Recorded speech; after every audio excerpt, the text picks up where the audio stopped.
Cuando lo que les acabo de explicar no va en ese orden, se forman problemas y aparecen patologías. El primero se llama retardo de consolidación, ¿okay? Y después el otro se llama pseudoartrosis. Veamos entonces. La definición del retardo de consolidación no es nada más que una fractura que ha sido bien tratada, bien inmovilizada, que tarda más del tiempo esperado para su consolidación. ¿Okay? Por ejemplo, que un artículo nos menciona que 9 meses es el plazo. Hay unos que mencionan que 6, hay unos que mencionan que es 4, otros que 5. Regla general dependerá de qué tipo de huesos estamos hablando. ¿Ok? Lo que quiero que me entiendan. Primero está el retardo. Y cuando esto no va bien, recién llegamos a hacer pseudoartrosis. ¿Ya? Entonces, es una fase. Primero es retardo y después es pseudoartrosis. No hay que primero es este o es este. Primero es retardo y luego es pseudoartrosis. Muy bien, entonces las constantes son que la fractura tiene que estar bien inmovilizada, bien alineada. Que esto, a pesar de que esté en esas condiciones, han pasado 9 meses y no se evidencian signos de consolidación ósea. ¿Okay? Bien, ¿cuáles son los signos de consolidación ósea? A ver, ¿quién prestó atención al anterior tema? ¿Cuáles son los signos de consolidación ósea? Funcionalidad. 1. Radiográfico. Formación del callo. Ese es un signo. Vean, este es un tipo de pseudoartrosis. Como el organismo intenta consolidar, pero hay factores ahí que no han favorecido. Vamos a ver. Eso era retardo. Y ahora aquí es la pseudoartrosis. Pseudo, si nos vamos a la etimología de la palabra, pseudo significa falso. Y artrosis viene de articulación. Pseudoartrosis es falsa articulación. Es que el organismo es tan sabio que, por ejemplo, como ellos no tienen, las células no tienen ojos, ni tienen boca para comunicarse, para decir, se rompió el hueso, volvé a armarlo, entonces ellos interpretan esa instrucción celular. Y a veces hay señales erróneas, como por ejemplo, cuando una fractura no tiene estabilidad y nuestras células intentan armar algo y se mueve otra vez y se rompe lo que arma, y se rompe lo que arma.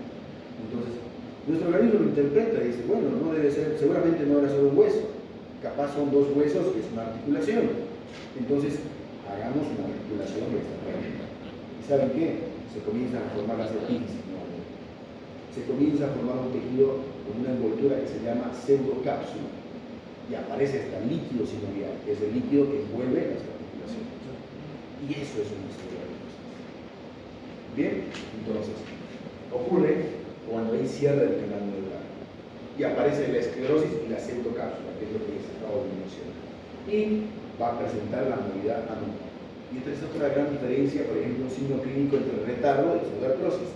No sé si ustedes han visto en las redes sociales, Facebook, cualquier plataforma, que dice el paciente con una fractura de húmero, dice que no le duele nada, una fractura acá y movimiento anómalo, circular. Esa es una pseudoartrosis. Movimiento anómalo, paciente sin dolor, que corresponde en este caso a un anterior fractura. Esa es una pseudoartrosis. Son patologías a tratar, porque ustedes creen que funcionalmente ayuda a tener otra articulación, por ejemplo, a nivel de la pierna. No, le va a quitar estabilidad, no va a poder caminar, y en el brazo lo mismo. Muy bien. Entonces, se ha descrito según la literatura formas de pseudoartrosis. Y según la formación del callo óseo se clasifica en un tipo. Y esta es otra clasificación, se llama clasificación de Paley. La coloqué ahí porque seguramente la van a escuchar o la van a ver en el libro. Es un tipo de clasificación que sirve para dar el tratamiento. Paley y tipo B. Vamos a tener las tipo A y tipo B. Las tipo A, pérdidas de tejido óseo menor a 1 centímetro. Y las tipo B, mayor a 1 centímetro. ¿Okay? El que nos interesa y el que van a preguntar a ustedes son estos.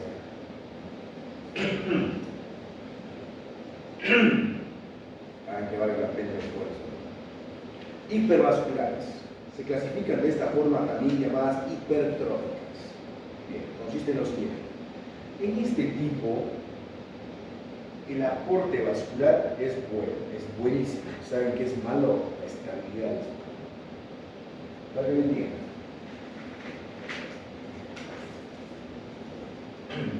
Esto era un hueso, pero no le pusieron un yeso, tampoco lo inmovilizaron bien, tampoco lo operaron ni le pusieron ningún implante. Entonces es inestable. Nuestro organismo va a intentar consolidar, formar lo que se llama hematoma, callo blando, callo duro y demás. Y no llega ni siquiera a formar callo blando, ni callo duro. Está en ese proceso formando callito acá y se mueve, y se mueve, y se mueve. Nunca llega a consolidar. Pero ustedes dirán, ¿y ese pequeño callo que estaba formando en el triangulado? Sí, se va a los lados. Y es que por eso en la radiografía aparece la famosa imagen pata de elefante. Vean, esa es la famosa imagen.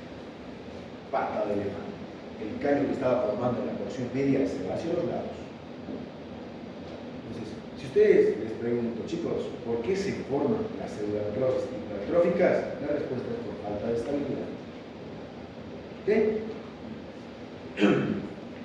Hay otro tipo de clasificación que son las oligotróficas. En estas no forman callo óseo. Saca una radiografía y aquí a los 2-3 meses está igual. Y tiene que ver con factores tanto de estabilidad como con factores biológicos. Avasculares o atróficas. Estas se clasifican o se caracterizan por lo siguiente. La estabilidad es muy buena. No hay ni siquiera micromovimientos. Pero saben que es muy mal la vascularización. Entonces, todos aquellos pacientes que eran diabéticos, pacientes que tenían enfermedades inmunitarias, lupus eritematoso, esclerosis múltiple, uso de corticoides, todo lo que ustedes quieran, entonces, en estas, la capacidad vascular no llega.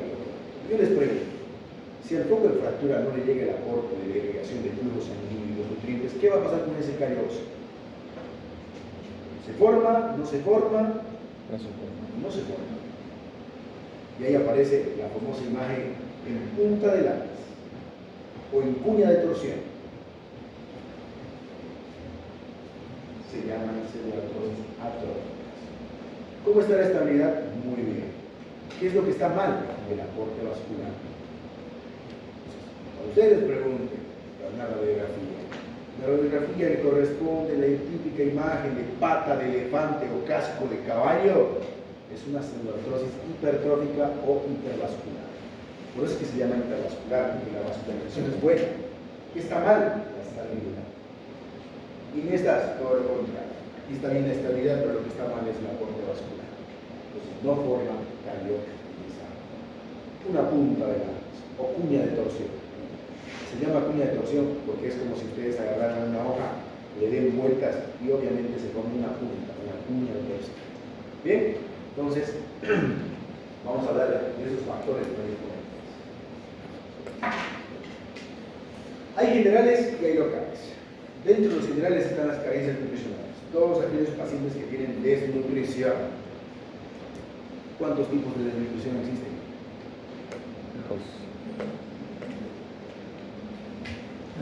Dos o tres. Si te digo que son 3, ¿cuáles son las dos que conoces? De la hipo. Vamos. La una empieza con M y la otra empieza con W. Desnutrición marasmática y desnutrición Kwashiorkor. La marasmática es hipocalórica y la Kwashiorkor es hipoproteica. Y la otra es mixta, es una combinada de ambas. Eso lo llevan creo que en semiología. ¿Cómo se llama? Examen físico. ¿No? Y hablan del biotipo.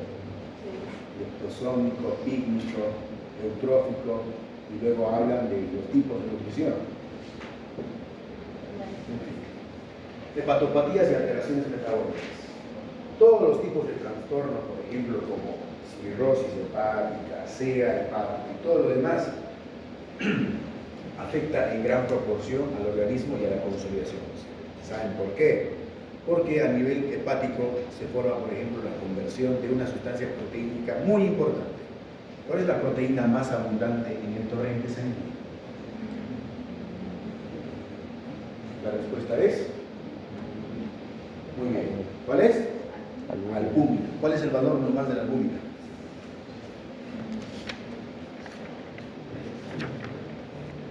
4 a 6 gramos litro.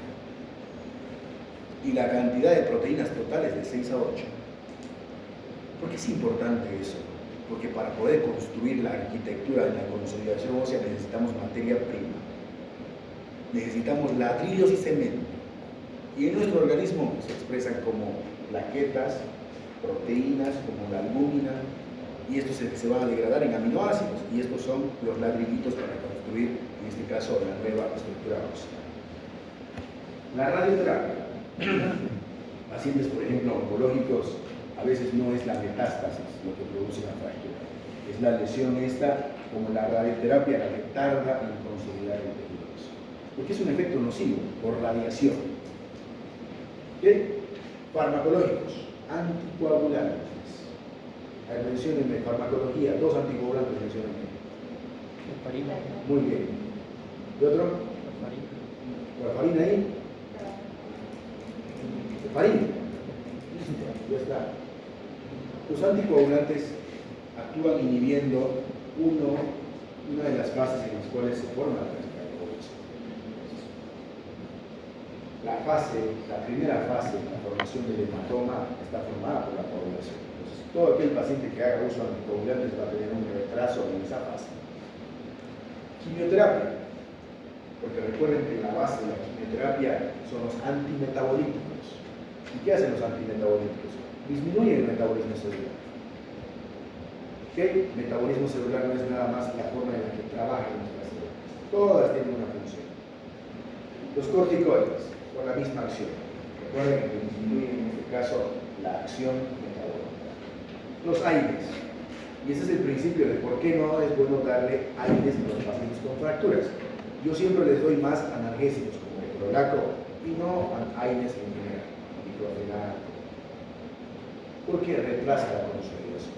En cualquier tipo de lesión, sea esguince, sea fractura, sea rotura de un tendón, lo que ustedes quieran, entonces, tú tienes que explicar al paciente de que sí le puedes dar AINES, pero es como un cambio. Te doy AINES, no te va a doler, pero el periodo para que te recuperes se prolonga. ¿Ok? Tabaquismo, la acción nociva directa. Factores locales, como por ejemplo, ¿qué pasa si no hay una fractura cerrada, si no hay una fractura expuesta? La presencia de una bacteria complica todo, porque saben que se va a consumir todos los nutrientes que eran para formar el callo óseo. Entonces no va a haber nutrientes a nivel local. Entonces ahí se produce también una pseudoartrosis. Traumatismos de alta energía, gran convulsión, fracturas multifragmentales. Eso también impide que se forme buen callo óseo.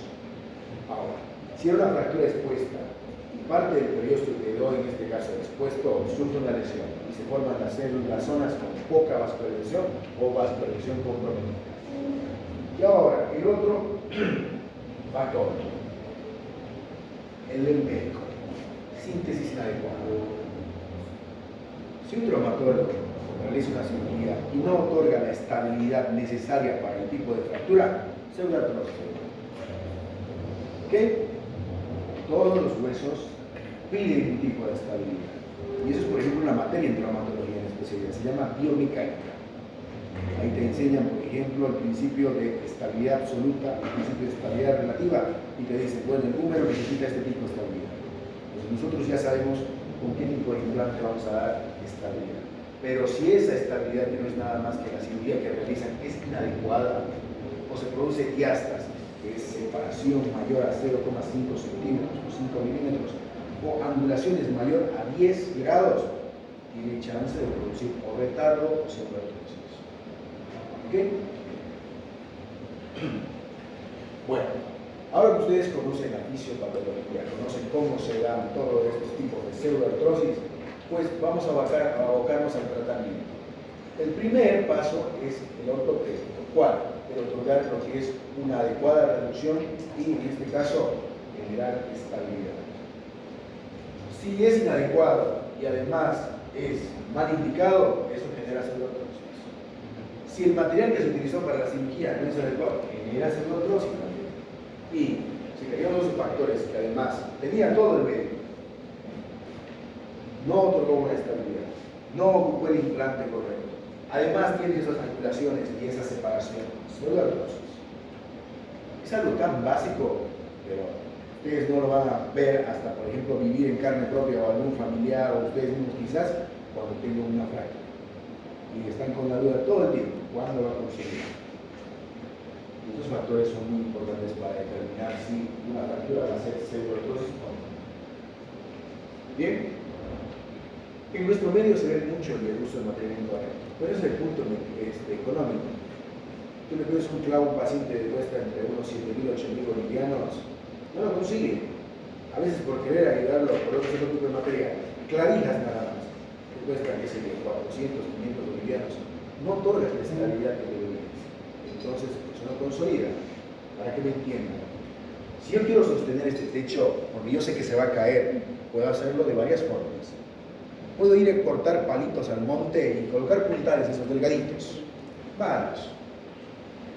La estabilidad, no sé, no sé si sea tan buena. Pero, por ejemplo, no es lo mismo que consiga, por ejemplo, esos andamios, formados no por un palito, sino por vigas. La estabilidad va a ser muy buena. Entonces, esa es la diferencia más o menos en ortopedia de utilizar el material. ¿Bien? Vamos. ¿Cómo vamos a evaluar a un paciente que posiblemente va a tener un retardo o va a tener una pseudoartrosis? Bueno, es clínico. Ver la parte de la piel. Tiene úlceras, tiene alguna infección, tiene alguna supuración, entonces eso puede ser signo sugestivo de un proceso infeccioso. Ver que las partes blandas estén muy bien, no exista ningún tipo de drenaje y haya cobertura cutánea. Bien, si existe la presencia de alguna movilidad anómala, de esos micromovimientos que les había mencionado, no tiene que existir, porque eso también predispone a una pseudoartrosis. La presencia del dolor es casi parecido o que va de la mano del retardo. En la pseudoartrosis, recuerden, ya no duele. Entonces, vamos además a explorar las porciones que están próximas a la articulación. Tobillo, recuerden que tiene todos los movimientos, pero si hay algún movimiento próximo al tobillo que no es normal, entonces hablamos de una pseudoartrosis. Y la presencia de las deformidades y las cicatrices. ¿Okay? Si la exploración clínica no es suficiente, siempre habrá el apoyo, en este caso, con imágenes. A ver, pregunta, ¿se entendieron? Alguien que esté distraído.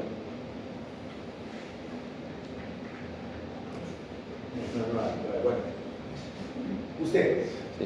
¿qué tipo de pseudoartrosis es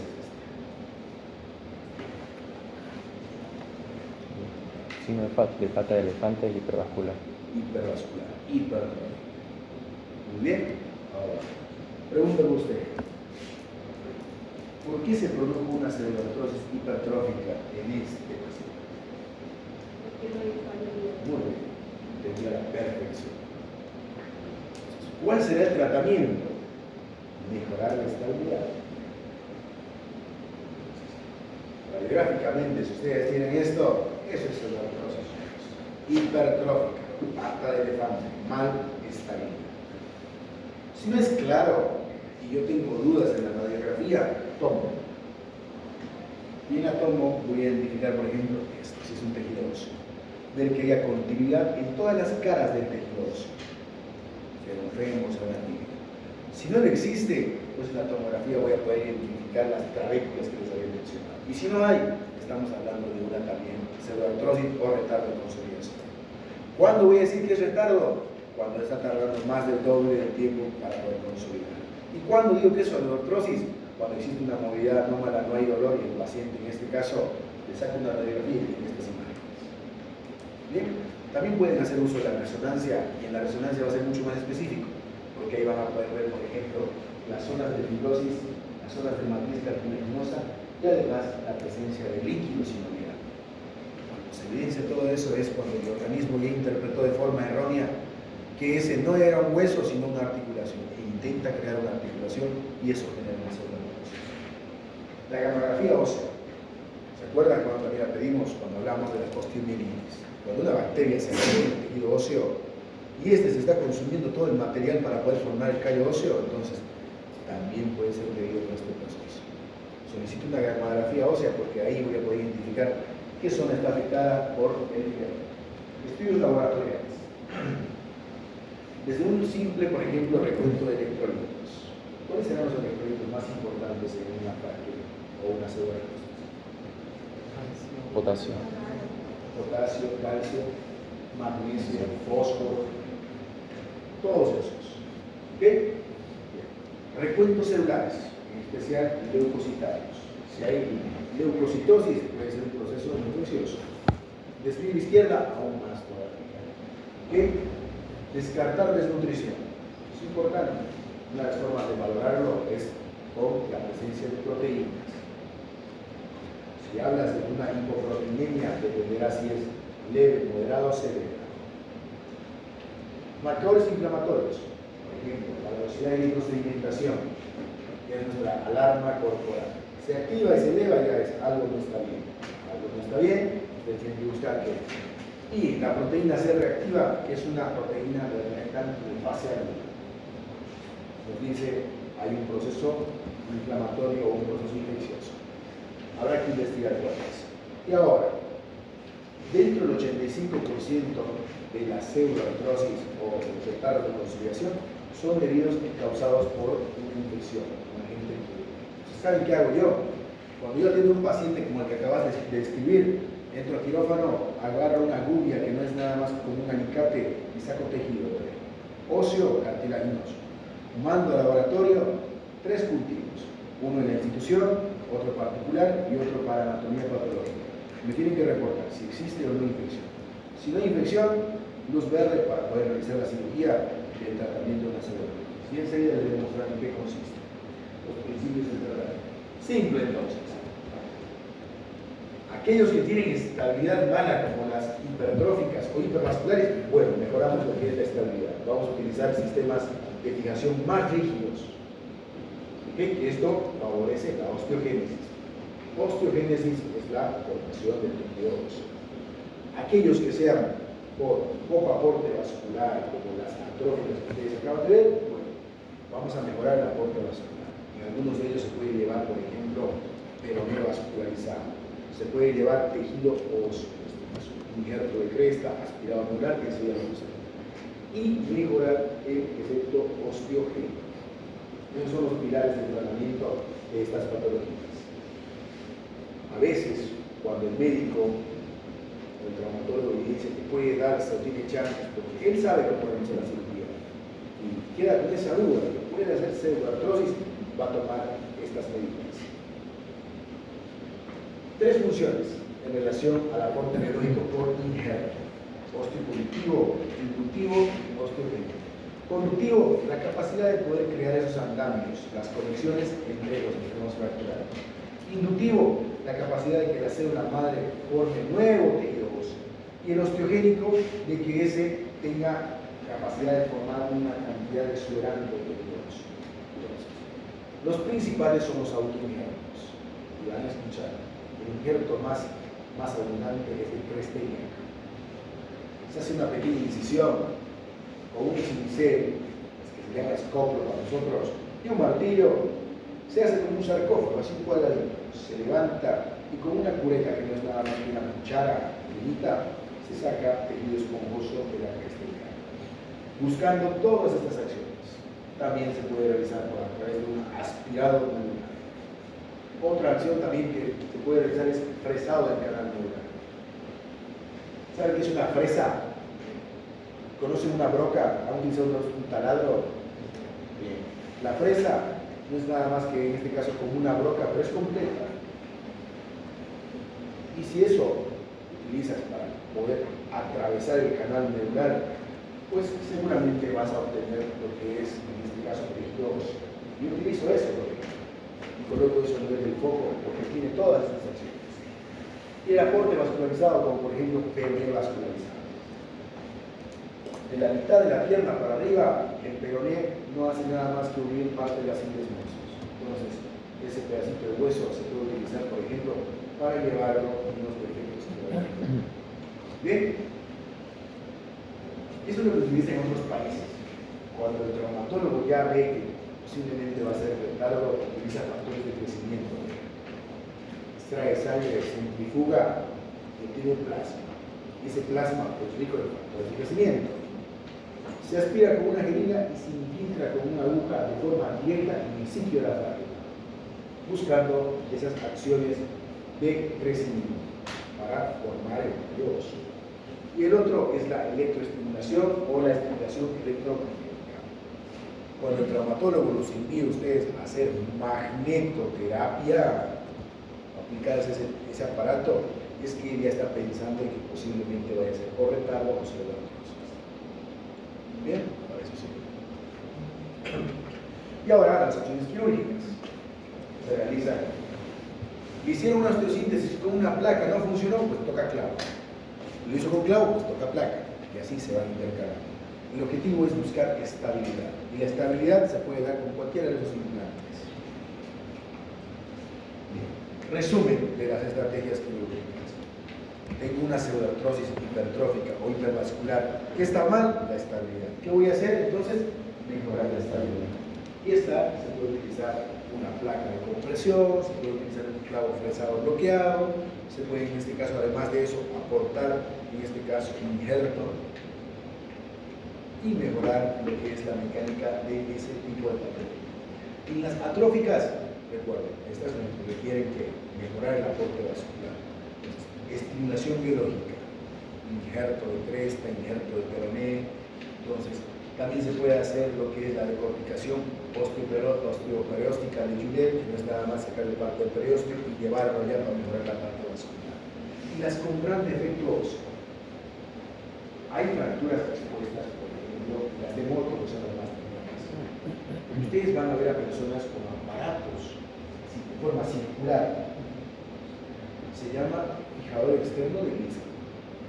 ¿Saben? Sirve para tratar defectos óseos grandes, en el cual se produjo un estallido, una fractura, que tuvo pérdida de más de 10 centímetros de hueso. Entonces consiste en lo siguiente. Ahí tiene un marcador por ahí.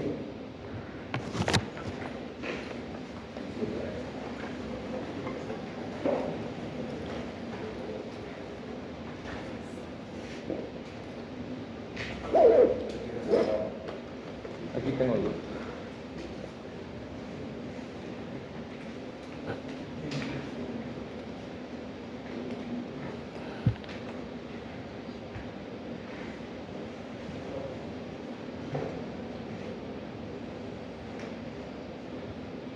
Tienes fracturas, en este caso con gran defecto óseo, gran defecto óseo, se aplica a sus tutores. Ustedes van a ver que son aros circulares.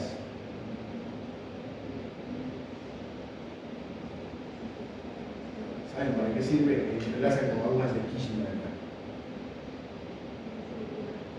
Tienen pernos y tornillos. Y lo que se hace es, en la cirugía realinear, es cortar la punta, hacer lo más grueso posible. Y a través de este sistema que son pernos y puntas, lo que se le hace es se le pide al paciente que le dé 3 vueltas cada 4 horas, o cada 6 o cada 8. ¿Saben para qué sirve? Para hacer esto que se llama crecimiento del movimiento óseo.